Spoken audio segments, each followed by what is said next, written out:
नमस्कार। मैं डॉक्टर जफरुल्ला खान आज के इस वीडियो क्लास में आप सबका स्वागत करता हूं। आज इस वीडियो में हम देखेंगे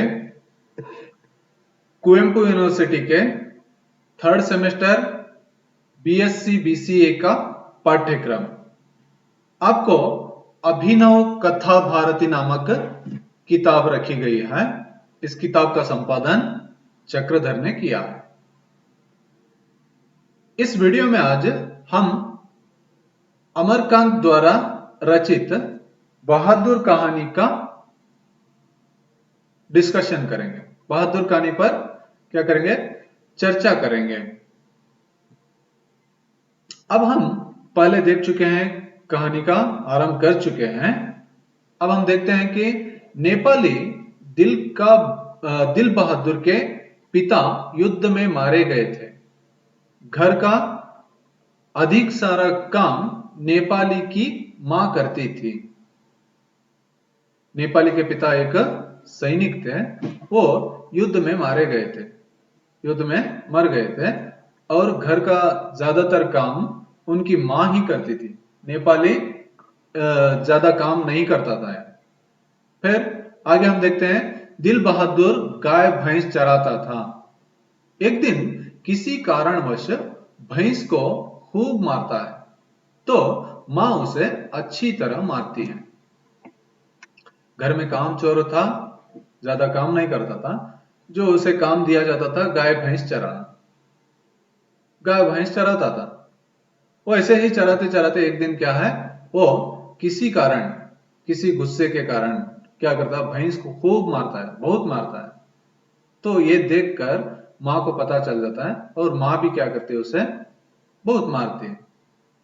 किसे? अपने बेटे दिल बहादुर को। वो उसे अच्छी तरह मारती है। तो बेटा दिल बहादुर घर छोड़कर भाग आता है और भारत में लेखक अमरकांत के घर में आकर घर के सारे काम करने लगता है। वो क्या करता है, दिल बहादुर मां जब मारती है तो मार खाकर गांव छोड़ देता है।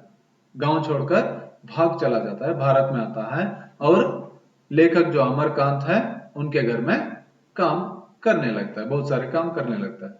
आपको तो मालूम हो गया ना कैसे आया, उनके साले साहब उनको ले आते हैं, यहां आकर रहने लगता है। अमरकांत जी के घर में आकर रहने लगता है, लेखक के घर में। अब हम देखते हैं फिर कि लेखक की पत्नी निर्मला घर के नीति नियम बताकर घर के उसके करने लायक कामों का परिचय देती है। निर्मला का भी पहचान होता है, तो निर्मला क्या करती है, उस बहादुर को या दिल बहादुर को वो सब घर के नीति नियम बताते हैं, कैसे रहना है, कहाँ रहना है, सब क्या किस तरह की क्या क्या हाल में रहते हैं और वो कहाँ काम करना है, वो सब बताती है और उनके करने के लायक के काम उनको बता देती है। तुम ऐसे ऐसे काम करना, ये सब काम करना बोल के बता देती है। पड़ोसी लोगों के कामों को न करने, उनकी बातें न सुनने के लिए कहती है। किससे? दिल बहादुर से लेखक की पत्नी निर्मला कहती है कि पड़ोस लोगों के काम कुछ भी बताएं मगर उन कामों को ये हरगिज नहीं करना है। और वो उनको बुलाकर कुछ कहें, कुछ बताएं, कुछ सुनाएं, कुछ सजेशन दें, मगर इसे उनके अनुसार नहीं चलना है या उनके बातें नहीं सुनना है। और देखते हैं हम आगे, खाने पीने में, पहनने ओढ़ने में घर के सदस्य की तरह रहने कहती है। घर के लोग उसे प्यार से बहादुर कहकर पुकारने लगते हैं और बहादुर को यह भी बताते हैं कि तुम किसी तरह से घबराने की, डरने की जरूरत नहीं है। तुम कैसे रहना है, एक घर के सदस्य की तरह रहना है। खाने पीने ओढ़ने में सब घर के फैमिली की तरह ही क्या है, आप रहना है। और घर के लोग भी, वो जो मेहनत करता है, काम करता रहता है ना, इसलिए उसे प्यार करते हैं। और दिल बहादुर को बहादुर कहकर, केवल बहादुर कहकर क्या गए पुकारने लगते हैं। वो हमेशा हसनमुखी है, चेहरे का बहादुर, सुबह से शाम तक काम करता है और खाते पीते रह जाता है। वो आराम से लेखक के घर में खाते पीते रहता है, मगर आराम से मतलब घर के सदस्यों की तरह ही, और उसके साथ में अच्छा मेहनत भी करता है, परिश्रमी है, मेहनत भी करता है, हमेशा हंसते रहता है, हसनमुखी है, हमेशा हंसते रहता है। बहादुर के आने के बाद निर्मला का बेटा किशोर आदि आलसी हो जाते हैं। घर के काम की अधिक से अधिक जिम्मेदारी बहादुर की ही थी। बहादुर के आने के बाद निर्मला, उनका बेटा किशोर, सब क्या है आलसी हो जाते हैं, क्योंकि ज्यादातर काम, अधिक से अधिक काम क्या है बहादुर के करने की जिम्मेदारी होती है। वो माहौल अच्छा मिल गया, सब खुशी खुशी रहते हैं या इससे प्यार ज्यादा करते हैं, तो वो क्या करने लगा, खुशी से सब काम करने लगा। अब इनके काम कम होने लगे तो ये आलसी बनने लगे। बहादुर घर के सदस्य की तरह रहने लगा। बहादुर उनके घर में जो फैमिली मेंबर रहते हैं, सब उनके घर के दूसरे बाकी सब लोग रहते हैं, ऐसे ही उनके घर में रहने लगा।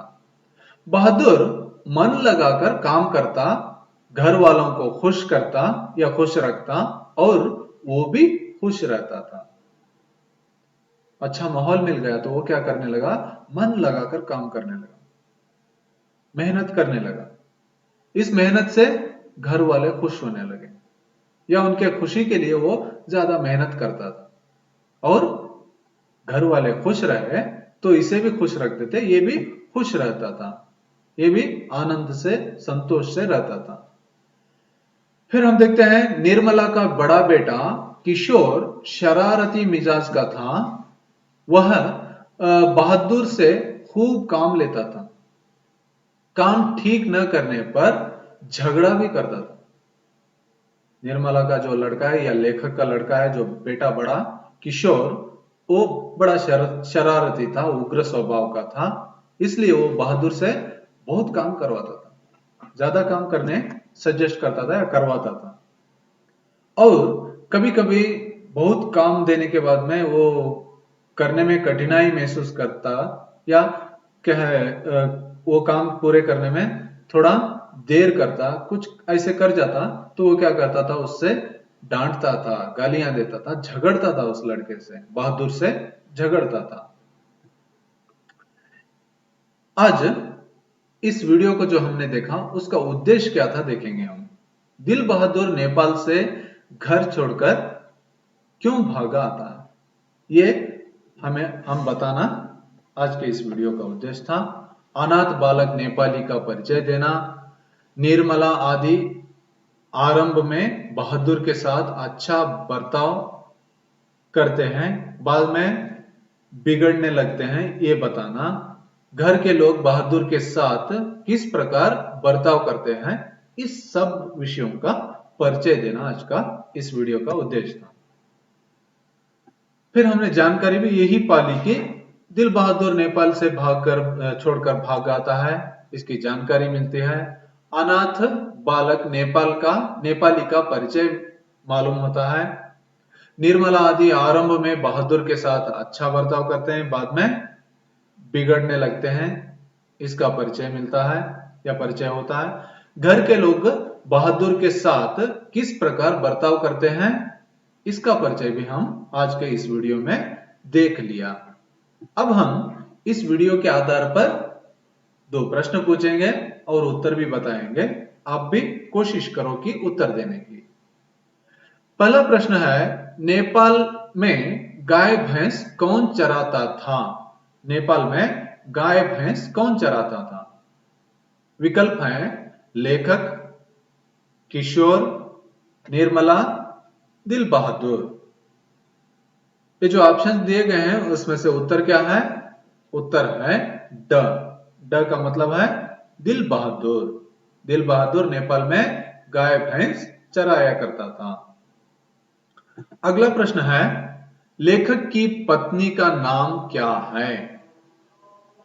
दिल बहादुर कहानी के लेखक की या अमरकांत के पत्नी का नाम क्या है? यहां विकल्प है, अ निर्मला, ब गीता, क राजेश्वरी, ड मालती। इनमें से उत्तर क्या है? उत्तर है अ। अ का मतलब क्या है? निर्मला। निर्मला लेखक की पत्नी का नाम है। ठीक है। अब इस कहानी को और आप विवरण से पढ़ना चाहते हैं तो यहाँ एक किताब है, इस किताब को रेफर कर सकते हैं। रेफरेंस बुक का नाम है अभिनव कथा भारती। इसके संपादक हैं चक्रधर। इस किताब को पढ़कर आप और इसके बारे में या विवरणात्मक रूप से आप समझ सकते हैं। ठीक है। नमस्कार।